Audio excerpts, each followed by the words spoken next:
اعوذ باللہ من الشیطان الرجیم بسم اللہ الرحمن الرحیم۔ فرسٹ ایئر آپ کا دوسرا لیکچر جو ہے وہ اسٹارٹ ہوا چاہتا ہے۔ 5ویں پیراگراف میں کلاس جو 2 سوال اکثر اٹھائے جاتے ہیں ایسے لوگوں کی طرف سے جو ہماری قوم کو گمراہ کر رہے ہیں اور پریشان کر رہے ہیں، ان سوالوں کے 6ٹھے پیراگراف میں جواب ہیں، یعنی ان 2 سوالوں کا اگلے پیراگراف 6ٹھے پیراگراف میں مکمل اور بڑی تفصیل کے ساتھ جواب دیے گئے ہیں۔ ہم نے جہاں سے لیکچر چھوڑا تھا تو وہ یہ تھا کہ عرب میں اسلام کا مرکزی جغرافیہ جو تھا، یعنی اسلام سب سے پہلے عرب میں آیا اور عرب جو ہے، عرب میں اسلام پھلا پھولا اور وہ علاقہ جو تھا عرب کا جزیرۃ العرب، جس کے 3 اطراف میں سمندر ہے اور ایک سائڈ پہ خشکی ہے، وہی مسلمانوں کی ایک ملک تھا، اسٹیٹ تھی۔ لیکن پھر مسلمانوں نے جس مقصد کے لیے آئے اس مقصد پر جدوجہد کرنا شروع کر دی اور پھر اسلام پھیلتا گیا اور پھر اس کی جغرافیہ بھی عرب سے نکل کر جہاں جہاں جو علاقے فتح کیے مسلمانوں نے، وہ اس کا جغرافیہ بنتا گیا، وہ علاقے اسلام کے زیر نگین آ گئے، مسلمانوں کے قبضے میں آ گئے، جغرافیہ بھی پھیلتا گیا۔ چنانچہ ایک عام مسلمان یہ کہتا ہے کہ اسلام اور خدا کی زمین کی بادشاہت دونوں آپس میں لازم وجوہ میں ایک دوسرے کے ساتھ وابستہ ہیں، منسلک ہیں۔ یعنی یہ کہتا ہے کہ عام مسلمان، ایک سمپل مسلمان یہ کہتا ہے کہ خدا کی زمین پر کس کا نظام ہونا چاہیے؟ اللہ تعالیٰ کا نظام ہونا چاہیے، جسے کیا کہتے ہیں؟ اسلام۔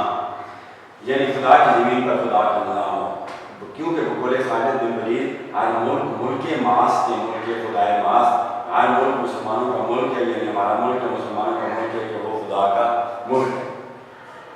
اب یہاں پر رائٹر یہ بھی کہتا ہے کہ اسلام کا جو تصور ہے، یعنی یہ کہ دنیا کے اندر ایسا بھی ہو سکتا ہے کہ ایسے بھی مسلمان ہوں جن کا کوئی ملک نہ ہو، ایسے بھی مسلمان ہوں گے جن کا کوئی ملک نہیں ہوگا، ملک کے بغیر ہوں گے، لیکن وہ مسلمان جو ہوں گے تو وہ کیسے مسلمان ہوں گے؟ وہ مسلمان ایسے مسلمان ہوں گے یا ہاتھوں کوئی اور ہوگا، وہ محکوم ہوں گے، غلام ہوں گے، وہ رعایا ہوں گے۔ جن مسلمانوں کا کوئی علیحدہ ملک نہیں ہے، وہ مسلمان یا تو محکوم ہوں گے، ان کا حکم کوئی ہوگا، یعنی غلام ہوں گے، یا پھر بکھرے ہوئے ہوں گے، ان کی کوئی پہچان ہی نہیں ہوگی، کیونکہ پہچان ملک سے ہوتی ہے۔ کون جانتے ہیں ان مسلمانوں کو کہ جن کے پاس ملک نہیں ہے تو وہ بکھرے ہوئے، کوئی کس کے انڈر اور کوئی کس کے انڈر ہوں گے، اور اس کی ظاہری شناخت ان مسلمانوں کی میرے خیال میں کوئی خاص نہیں ہوگی۔ اچھا، ان پر پھر ان کو زندہ قوم کا نام نہیں دیا جا سکتا، ان کو زندہ قوم کے نام سے نہیں پکارا جا سکتا۔ ایسے مسلمانوں کو جو ملک کے بغیر ہیں، ان کو زندہ قوم کے نام سے نہیں پکارا جا سکتا، کیونکہ اسلام کا اولین تصور جو ہے وہ جغرافیائی مملکت سے وابستہ ہے۔ کیونکہ اسلام کا جو اولین تصور ہے، اسلام کی بنیادی سوچ کیا ہے کہ اس کے لیے ایک جغرافیہ بھی ہونا چاہیے، اور اسلام آسمانی یا روحانی مملکت کا قائل نہیں ہے۔ جغرافیے کے بغیر جو ہے اسلام اس چیز کا قائل نہیں ہے کہ جغرافیہ یا خطہ زمین نہ ہو اور پھر نظام زندگی چلے اور اسلام رائج ہو، یہ اس کا جو ہے قائل نہیں ہے۔ اسلام آسمانی یا روحانی مملکت کا قائل نہیں ہے۔ اسلام زمین کا ٹکڑا چاہتے ہیں، خطہ چاہتے ہیں، جغرافیہ چاہتے ہیں جہاں سے وہ پوری دنیا میں پھیلے۔ اچھا، اسلام آباد اچھا اگر نہیں ہے، قائل نہیں ہے وہ اسلام، صرف آسمانی یا روحانی مملکت کا ملک کا قائل نہیں ہے، وجود کا قائل ہے، ایک ملک کے وجود کا قائل ہے۔ وہ اپنے عقیدے کے نفاذ کے لیے کیا اسلام کا جو عقیدہ ہے اس کو رواج دینے کے لیے، پھیلانے کے لیے، اپنے عقیدے کو اللہ تعالیٰ کی ذات کے نظام کو نافذ کرنے کے لیے اسے ایک ملک کی ضرورت ہے۔ اسلام کو نافذ ہونے کے لیے کس کی ضرورت ہے؟ ایک ملک کے لیے ضرورت ہے جس طرح سفر کے لیے گاڑی کی ضرورت ہوتی ہے اور لڑنے کے لیے تلوار کی ضرورت ہوتی ہے اور بھوک مٹانے کے لیے کھانے کی ضرورت ہوتی ہے، اس لیے اسلام کو رائج کرنے کے لیے ایک ملک کی ضرورت ہے، اور اسی کو عام زبان میں وطن یا وطن کہتے ہیں، اور اسی کو عام زبان میں عرف عام میں کیا کہتے ہیں؟ وطن۔ عرف عام میں عام زبان میں اس کو کیا کہتے ہیں؟ وطن یا دیش یا مملکت یا ریاست یا اسٹیٹ کہتے ہیں۔ اسلامیت اور وطنیت میں کوئی تضاد نہیں، اسلامیت اور وطنیت دونوں ایک ہی چیز کے دو نام ہیں۔ اسلامیت اور وطنیت ایک چیز کے دو نام ہیں، اسلامیت بھی اسے کہا جا سکتا ہے اور وطنیت بھی اسے کہا جا سکتا ہے، بلکہ اسلامیت کی تکمیل وطنیت سے ہوتی ہے۔ کہتے ہیں اسلام مکمل ہی نہیں ہو سکتا بغیر وطن کے، بغیر دیش کے، بغیر قوم کے، بغیر اسٹیٹ کے، بغیر ریاست کے، مکمل ہی نہیں ہو سکتا۔ وطن اور مملکت کے بغیر، دیش مملکت بھی وطن کو کہتے ہیں، ملک یا دیش کے بغیر اسلام صرف خیالی چیز بن جاتی ہے، یا ایک طرح کی رہبانیت بن جاتی ہے۔ رہبانیت کہتے ہیں ترک کر دینا، اور ترک کرنے والے کو راہب کہتے ہیں۔ عیسائی مذہب میں آبادی چھوڑ کر جنگل اور بیابان کی راہ اختیار کرنے کو رہبانیت کہتے ہیں۔ تو پھر اسلام کا کوئی وجود وہاں نظر نہیں آتا، رہبانیت ہے، کوئی نظریہ نہیں، کوئی سوچ نہیں، کوئی نام و نشان نہیں۔ اس لیے کہ جب وطن نہیں ہوگا تو اسلام کیسے پھیلے گا؟ وطن چاہیے، اسٹیٹ چاہیے، ریاست چاہیے اسلام، بعض خیری چیز کو پسند نہیں کرتا اسلام۔ 7ویں پیراگراف پہ کلاس آتے ہیں، مجھے یقین ہے کہ آپ سمجھ گئے ہوں گے، اور جہاں سے سمجھ نہ آئے آپ مجھ سے سوال کر سکتے ہیں، میں اس کا جواب دوں گا۔ علامہ اقبال رحمۃ اللہ علیہ، جس نے مفکر پاکستان، شاعر ملت نے جس وطنیت کی مخالفت کی ہے، کیونکہ اقبال پر ٹکڑے یا جغرافیے کی مخالفت کا بھی اس پر الزام لگایا جاتا ہے کہ وہ وطنیت کے خلاف تھے، ریاست کے خلاف تھے، اسٹیٹ کے خلاف تھے، لیکن وہ یورپ کی وطنیت کے خلاف تھے۔ کس کے خلاف تھے؟ یورپ کا جو وطن کا نظریہ ہے اس کے خلاف تھے، جسے نیشنلزم کہا جاتا ہے۔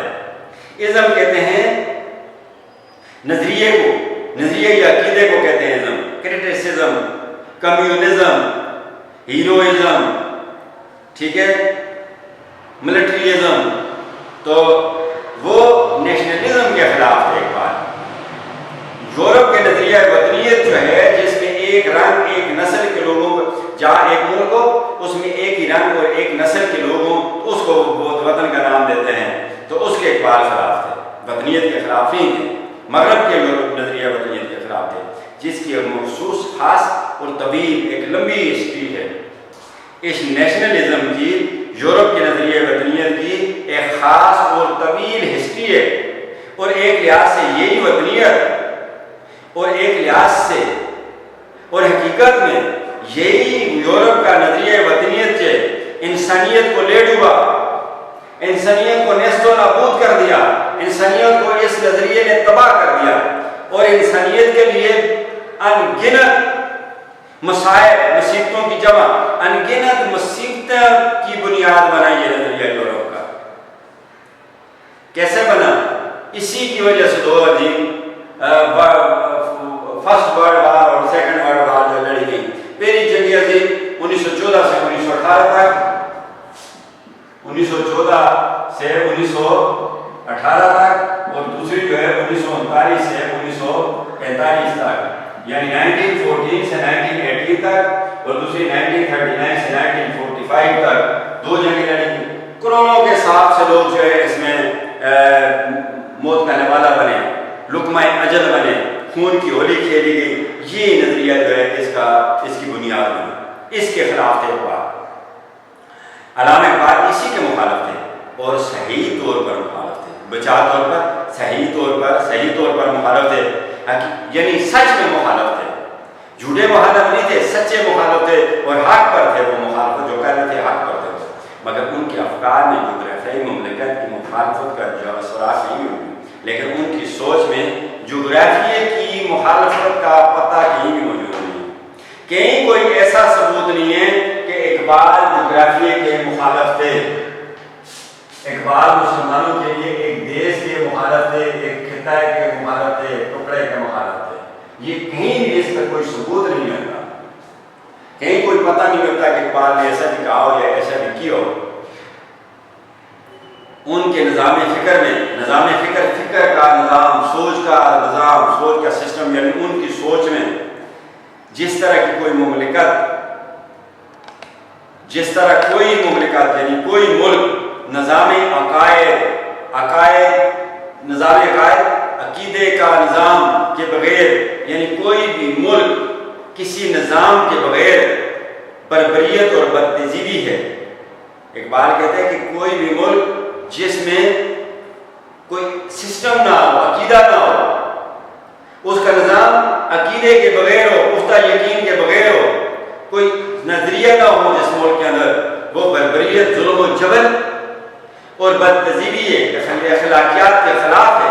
کوئی ایسا ملک جہاں کوئی عقیدہ نہیں ہے, کوئی نظام نہیں ہے, کوئی سسٹم نہیں ہے, تو وہ کیا ہے؟ ظلم و جبر ہے. یعنی یہ یورپ کا جو نظریہ وطنیت ہے اس کو اقبال بربریت اور بدتہذیبی کے قرار دیتے ہیں. اقبال اخلاقیات کے خلاف دیتے ہیں اس نظریے کو.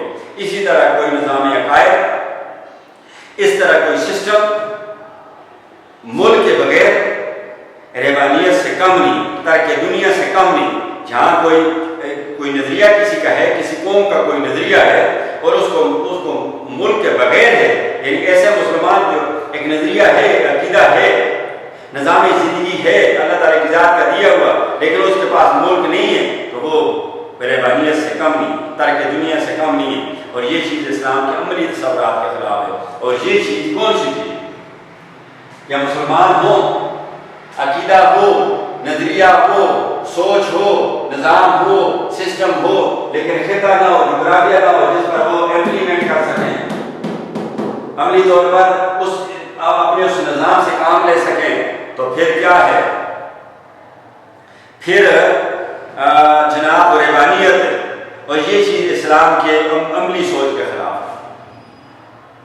نظام عقائد کے بغیر, ملک کے بغیر نظام عقائد کا ہونا, سسٹم کا ہونا, نظریے کا ہونا اور ملک کا نہ ہونا, یہ اسلام کے عملی تصور کے خلاف ہے.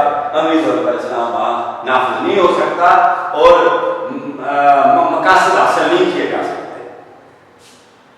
یہی وجہ کہ اقبال نے, اور اسی وجہ سے اقبال نے اپنی کتاب پس چہ باید کرد اقوام شرق, اقبال کی 1932 میں شائع ہوئی یہ کتاب.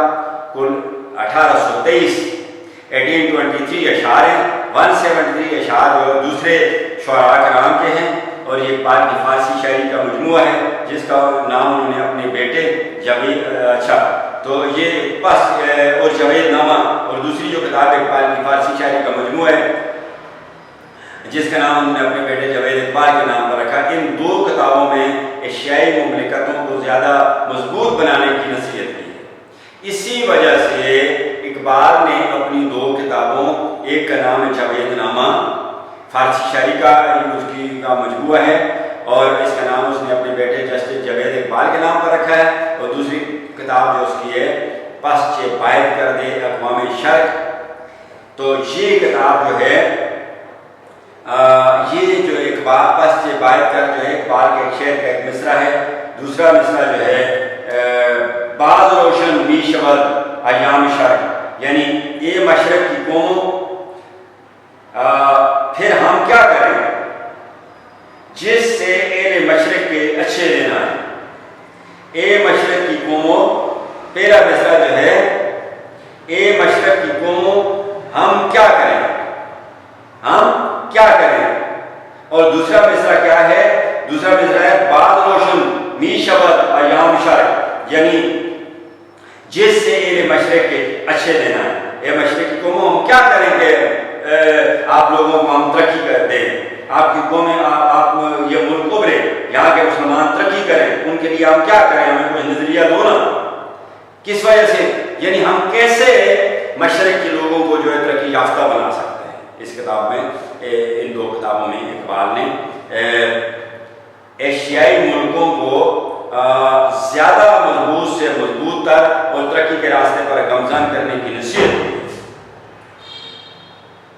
میرے خیال میں آپ اس پیراگراف کو سمجھ گئے ہوں گے کلاس۔ یہ جو اقبال کی کتاب ہے تو اس میں جو ہے جو جاوید نامہ 1932 میں شائع ہوئے، کل 1823 اشعار ہیں، 173 اشعار جو ہیں دوسرے شعراء کے ہیں، مثلا ناصر، خسرو اور رومی، جو مولانا جلال الدین رومی اور غنی، تارا، باقیہ اور غالب کے ہیں، اور کتاب جو ہے مثنوی میں ہے، اس کا وزن بھی مثنوی مانوی رومی والا ہے۔ مولانا جلال الدین رومی کی جو کتاب ہے مثنوی مانوی، اس وزن سے پہلے اس طریقہ کار سے جس طرح وہ لکھی ہے اس طرح اقبال نے اس کتاب کو لکھا ہے، جاوید نامہ۔ تو کلاس آتے ہیں چھٹا پیراگراف، 7واں اور 8ویں پیراگراف کی طرف کلاس ابھی آتے ہیں۔ معلوم نہیں کس نے بے خیالی نے، یعنی پتہ نہیں کہ کس نے بغیر سوچے سمجھے یہ پیپر کی اڑا دی تھی، یہ افواہ پھیلا دی تھی کہ اقبال سرے سے وطنیت کے مخالف تھے۔ کس نے بغیر سوچے سمجھے یہ گولہ مار دیا، یہ من گھڑت بات جو ہے پھیلا دی کہ اقبال اول سے ہی شروع سے ہی وطنیت کے خلاف تھے، یعنی ایک وطن کے مخالف تھے۔ اقبال عقائد اور وطن کی عبادت میں گہرا عقیدہ رکھتے ہیں۔ اقبال عقیدے اور وطن کی محبت میں گہرا یقین رکھتے ہیں، پختہ یقین رکھتے ہیں۔ اقبال کو پختہ یقین ہے کہ وطن کے بغیر عقیدے پر عمل درآمد نہیں ہو سکتا، اور وطن کے صرف اس تصور کے مخالف تھے، وطن کی اس سوچ کے مخالف تھے اقبال جس کی بنیاد مغرب نے چھوٹے چھوٹے نسلی تعصبات اور مادہ پرستی کی تفریق پر قائم کی تھی۔ مغرب نے کیا کیا؟ جو اس کا نظریہ وطنیت ہے وہ نسلی تعصبات کو جنم دیتا ہے، یعنی خاندان یا قبیلے کی بنیاد پر ایک دوسرے کی طرفداری، اس چیز کو وہ پیدا کرتا ہے، اس یہ ڈھامنے خواب کو جو وہ لے کے آتا ہے اور انسانیت کی تباہی کا باعث بنتا ہے یہ اس کا جو نظریہ وطنیت۔ تو چھوٹے چھوٹے جھگڑے شروع ہو جاتے ہیں، نسلی چھوٹی چھوٹی قوموں خاندانوں کے آپس میں جھگڑے شروع ہو جاتے ہیں، اور مادہ پرستی کی تفریق پر قائم ہوئے۔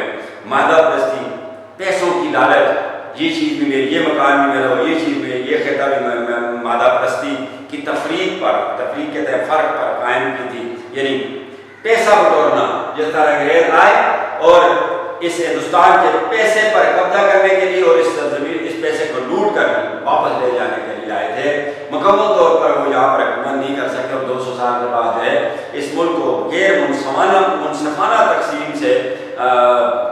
تقسیم کر کے اپنی جان چھڑا کے یہاں سے بھاگ کے اس میں غلط تقسیم کرتے ہوئے اور مسلمانوں کو بہت زیادہ نقصان دے کر چلے گئے، کیونکہ پوری دنیا میں آج بھی عیسائی، یہودی اور یہ باقی جو غیر مسلم قومیں مسلمانوں کو اپنے لیے خطرہ سمجھتی ہیں۔ اگر یہ ملک قائم و دائم رہتا اور اس پر آج بھی مسلمانوں کی حکومت ہوتی تو آج کل دنیا کے حالات یہ نہ ہوتے جو ابھی ہیں۔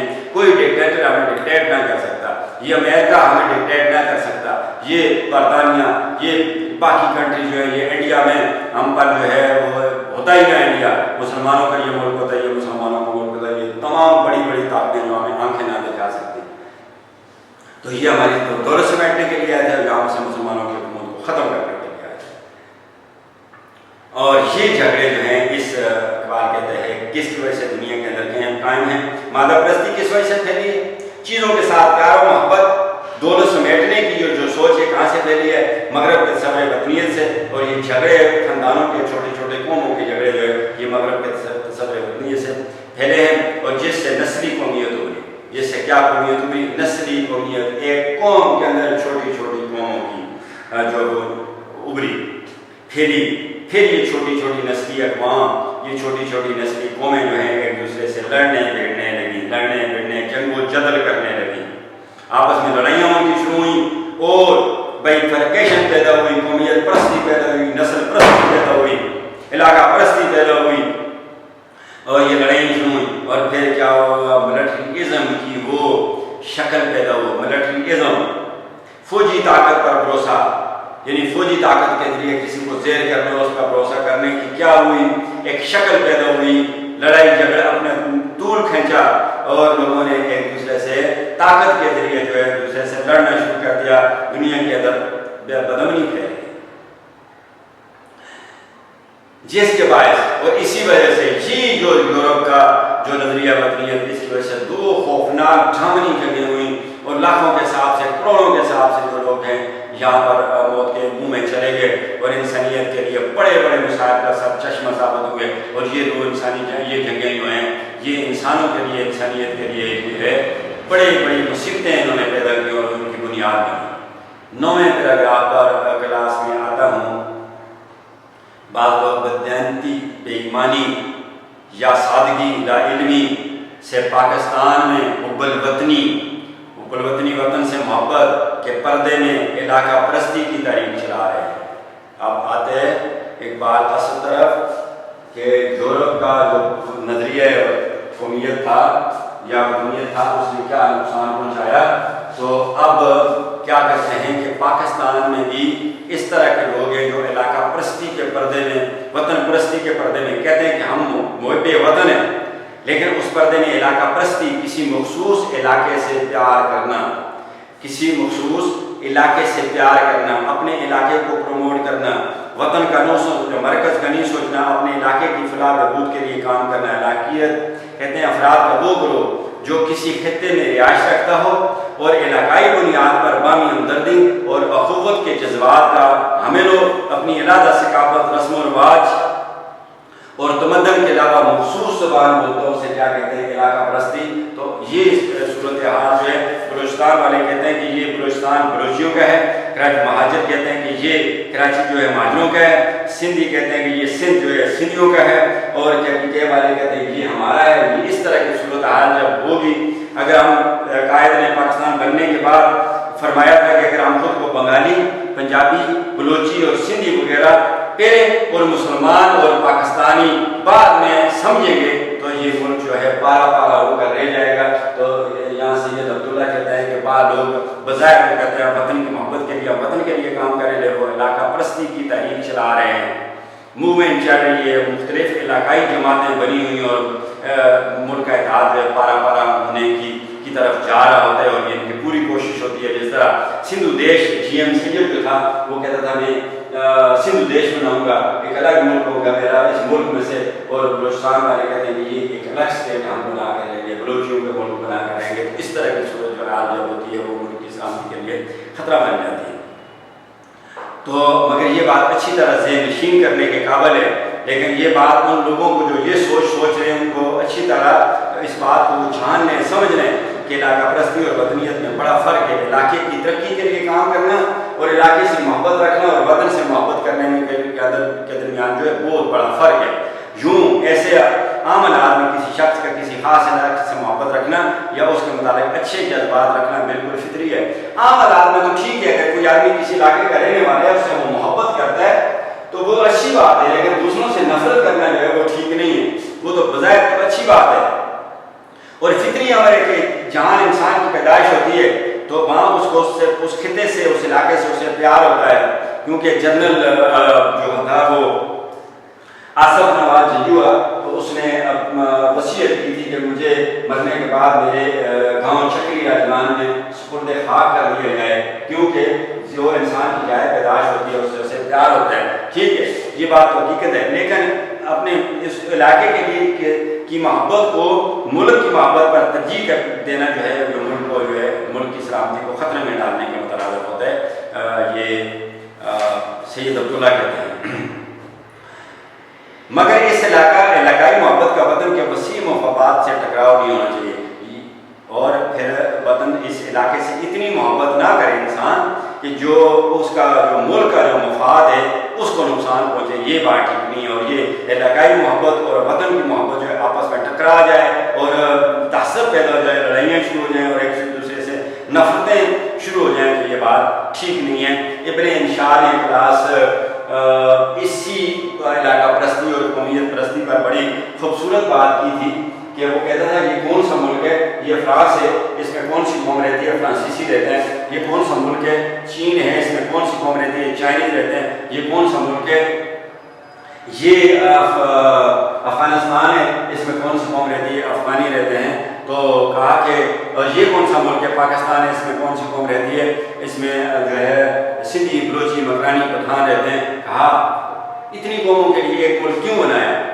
فرماتے ہیں غلطی ہوگی، آئندہ نہیں بنائیں گے۔ اور اقبال نے اسی جو ہماری جو یہ قومیت پرستی ہے، علاقہ پرستی ہے، اس پر اقبال نے کہا تھا کہ منفرد ایک ہے اس قوم کی، نقصان بھی ہے ایک ہی، سب کا نبی، دین بھی، ایمان بھی ہے، حرم پاک بھی، اللہ بھی، قرآن بھی ہے، کچھ بڑی بات تھی ہوتے جو مسلمان بھی ہے۔ اس لیے علاقے سے محبت ہونی ضرور چاہیے، لیکن وہ بڑھتے بڑھتے ایسا نہ ہو کہ ملک کا جو سلامتی ہے اس کے لیے خطرہ بن جائے، ورنہ علاقہ پرستی ایک ایسا مرض ہے، ایسی بیماری ہے علاقہ پرستی کہ ایسا مرض ثابت ہو سکتا ہے جو وطن عزیز کی ذات کے لیے، وطن عزیز کے لیے بہت بڑا خطرہ بن جائے گا۔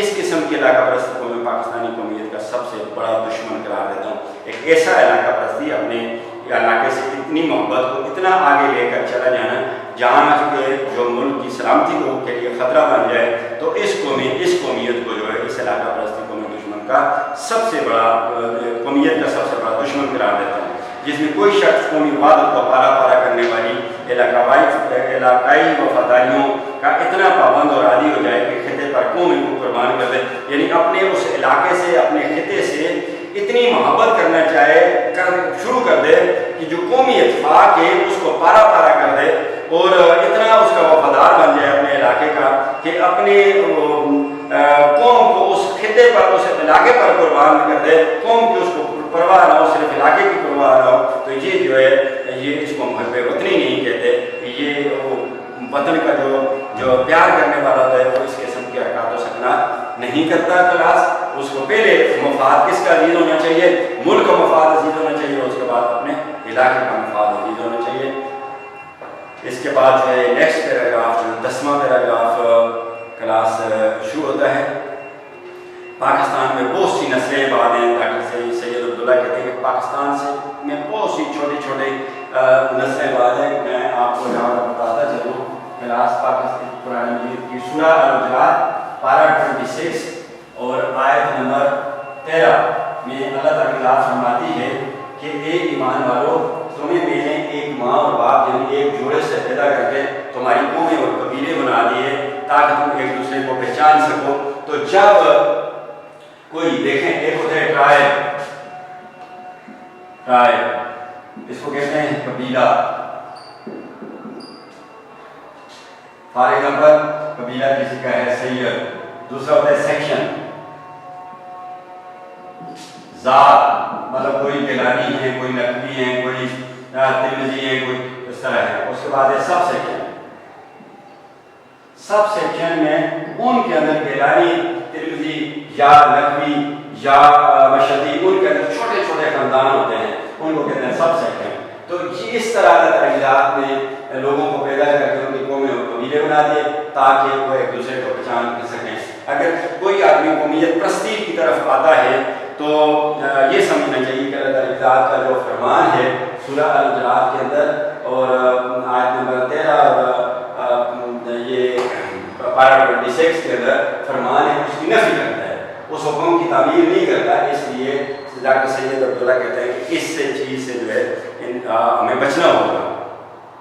تو کہتے ہیں پاکستان میں بہت سی نسلیں بعد ہیں، بہت سی زبانیں بولی جاتی ہیں۔ ان نسلی گروہوں، اس نسلی جماعتوں، مختلف نسلوں میں بہت سی خوبیاں ہیں اور ان زبانوں کے ادب میں ہمارے لیے بہت سا قابل قدر سرمایہ فکر و تہذیب بھی موجود ہے۔ اور یہ جو زبانیں ہیں، مختلف پشتو زبانیں، سرائکی زبانیں، سندھی زبانیں، بلوچی زبانیں، پنجابی زبانیں، ان کا جو ادب ہے، جس زبان میں جو کچھ لکھا جاتا ہے اسے اس زبان کا ادب، اور انگلش میں اس کو کہتے ہیں لٹریچر، اور ان کے اس لکھے ہوئے لٹریچر کے میں بہت سا ہمارے یہ قابل قدر یعنی انتہائی قیمتی سرمایہ کہتے ہیں دولت کو، یعنی اس کے اندر ہماری تہذیب کے متعلق اور فکر کے متعلق، پاکستان کی سوچ کے متعلق، پاکستان کی تاریخ کے متعلق جو ہے انتہائی قیمتی باتیں ان کے ادب میں موجود ہیں۔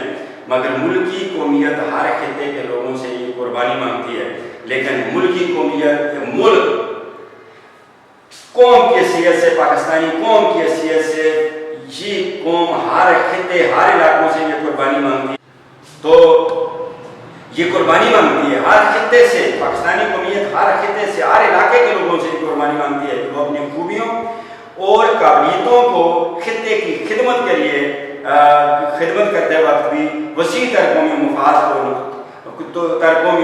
قومی نقطہ نظر کے تابع رکھیں، یعنی وہ اپنے کسی علاقے کی ترقی کے لیے بھی کام کرتے ہیں تو یہ بات ذہن میں رکھیں کہ کیا اس علاقے کی خدمت کے لیے جو ہمارے جذبات ہیں یا ہماری جو کوششیں یہ ملکی سلامتی کے لیے نقصان دہ ثابت تو نہیں ہوں گے، ملکی وحدت کو پارا پارا تو نہیں کریں گے، ملک کے اندر افراتفری تو نہیں بنائیں گے، تو اس صورت میں ان کو اپنی خوبیاں اور صلاحیتیں اپنے علاقے کے لیے استعمال کرنی چاہیے۔